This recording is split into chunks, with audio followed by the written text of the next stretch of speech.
many wonderful people, household words, internationally celebrated personages sharing their faith in this pulpit. Men and women of every race and of many creeds. But never have I had anyone that I respect more than my guest today. The Crystal Cathedral congregation is honored, and the Hour of Power Television congregation worldwide is honored, Corretta Scott King, that you would accept our invitation and come to us today. God loves you, and so do I. Welcome.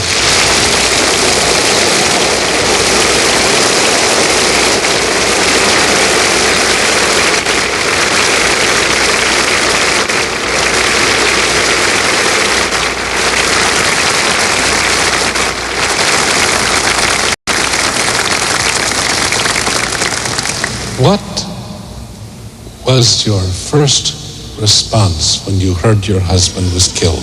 Were you shocked, or did you expect this could happen? It was as if I had finally gotten the word that I had always knew I would get, because Martin himself knew that the course that he took, the sacrifice, the commitment to serving his fellow human beings and serving God, of course, was a dangerous path, and the way of Christ always has been.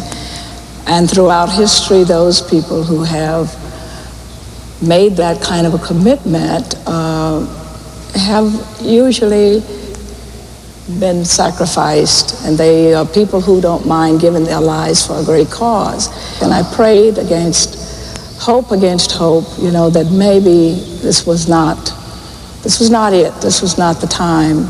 But somehow in my heart, I was afraid that it had been a fatal blow. You had lived through a bombing in the home. The house had been bombed before this, right? So, yes. So violence was nothing new. That's right. How did the children respond, and how have they evolved? They're all grown young men and women today, right? That's right. The children were amazingly strong, and I realized how much the values that my husband and I had embraced and tried to live by had been passed on to them. And the children are now involved in their own way, supporting the work that is being continued through the Martin Luther King Center for Nonviolent Social Change, which is the official national and international memorial that we struggle to build. And it is a testament, I think, to the great love that Martin embraced, that we shared as a family. It is a monument to truth and to justice and to all of the freedom-loving people throughout the world. And it is a monument to peace. And it is a dream, I think, in many ways. Perhaps another step after the death of Martin in the realization of his dream.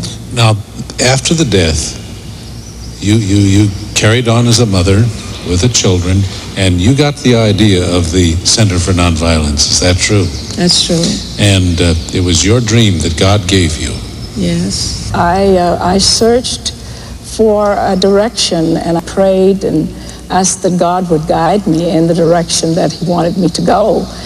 And I guess I finally realized that it was to develop this center and to institutionalize Martin's teachings and his philosophy of nonviolent social change, and that future generations needed to understand the alternatives to the injustices and the evil that is in our society, and to find a way to struggle peacefully and nonviolently. And I thought that the center could continue to teach people how to live a noble life as Martin lived, and how to live together and to be brothers and sisters, because I believe that there were enough people of goodwill in our nation who believed in Martin Luther King Jr. and what he stood for, and his principles of love and giving and self-sacrifice. I felt that the center could be built. It was a very difficult task, but it's built today. It's a beautiful monument, but it's not just a monument. It is a program where we teach young children and children that are in elementary and secondary school and college and graduate students and adults, and understanding of that process of love, which Martin embraced, which is really the teachings of Jesus Christ. Nonviolence, as he lived it and as he demonstrated it in his life, is an example of the love of God operating in the hearts of people, and as they live about what they talk about, what they teach about.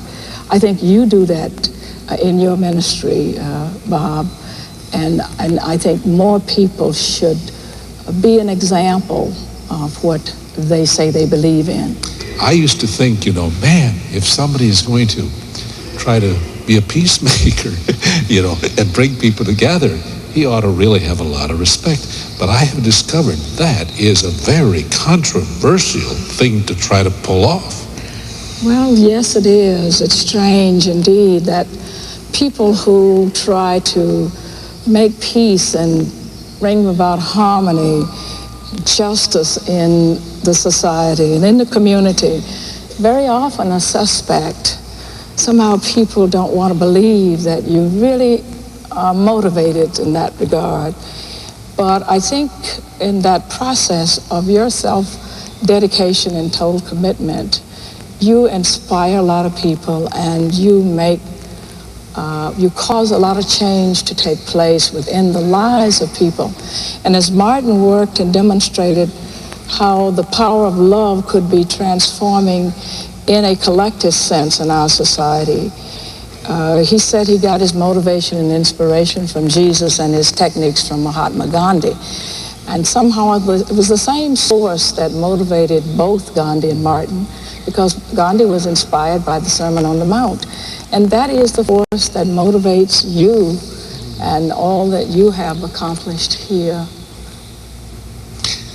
I want the people to know a little about you that I know about. Maybe they don't know this. And that is before Coretta Scott, before Martin Luther King Jr., you had a wonderful dad and mother. They're still living, right? Yes, now, they are. And tell us just a little about your dad and mother, because they must be special people. I feel very thankful and fortunate that I had such wonderful parents. They were hardworking and they were very deeply religious. They taught us to respect ourselves. They taught us to fear God.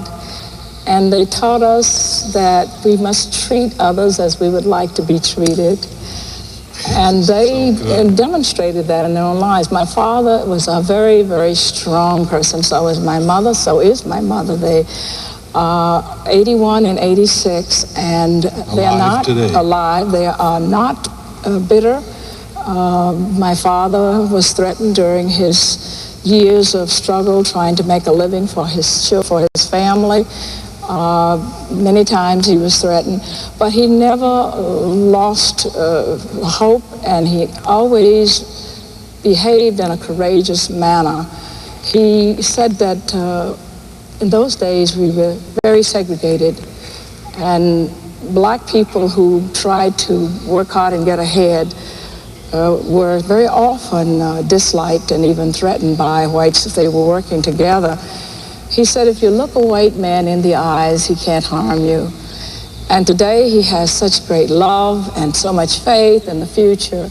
And he said, if you're going to do a job, do it well and not at all. And that has always followed me. And so he was a person who demonstrated excellence in what he was able to do in his own way with his limitation of education. My mother was the kind of quiet, determined person who said, my children will get an education if I don't have one dress to put on.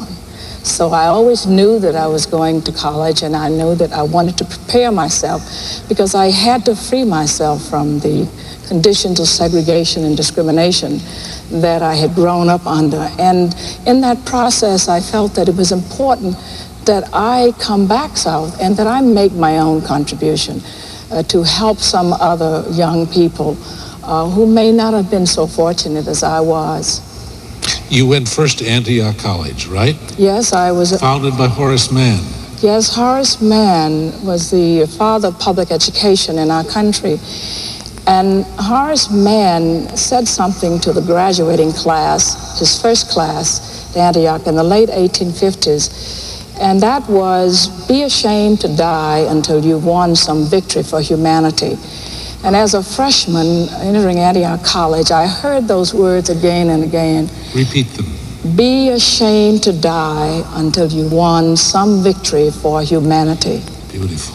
And I guess that has inspired me and have motivated me to continue to struggle to make my contribution in my own way. And I've felt the sense of mission for all of my life, really, that somehow that there was something I had to do. So, but you went from Antioch, the great thrill was you got a full scholarship to study music, which was what you wanted to be until into your life walked this young man, 23 years of age. And well, yes, he did. Somehow he tried to convince me that on the first date that I was a person who had all the things that he wanted in a wife, and he had the audacity to name them. There were only 4. And what were they? Well, must I tell? Oh, you don't have to tell. No, of course not. We can pass right, we let that one go right by you, you know? But anyway, I said, you don't know me. How can you tell? He said, yes, I know. I can tell, and I want to see you again. And of course, I, as a young woman who had some goals and was not going to be moved by a young man who had a line of jive, I said, I have a very busy schedule. I guess you can call me. And of course, he did call. And of course, that was how it all began. In a very short period of time, I realized that I could not continue to avoid him, and I had to face what maybe was a possibility of someone who I could share my life with, and I prayed about it. Martin had a line. In fact, I read it in connection with the King Center for Nonviolent Change. Everybody can be great. Everybody can serve. No one is too small a person to make a difference. I'm not quoting him right. Is that correct? Well, actually, when he talked about this in the sermon, which he called Drum Major Instinct, and he quoted the passage where Jesus was asked, by the disciples, who was the greatest among us, who, all of them wanted to be great and wanted special places with Jesus, and Jesus said, he who is greatest among you shall be your servant. And actually, he was saying that to be great is to serve. As a matter of fact, he said he didn't want to be mentioned that he had a PhD or that he had any of these kinds of material things, but he wanted to be remembered as one who tried to love and serve humanity. And the other things wouldn't matter. And so that is, I think, the lesson that he taught. That was what people need to understand. I'm getting good sermon material for the morning, I'll tell you. This is really terrific. It is really great. It's right what I'm talking about. I could talk to you all morning, but I have to do some things. We have in this ministry a Scars into Star Award.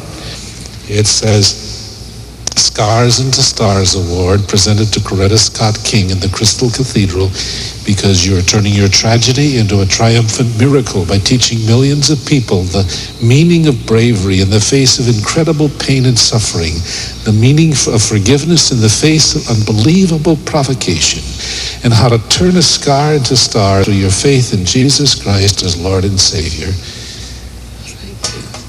Thank you so much.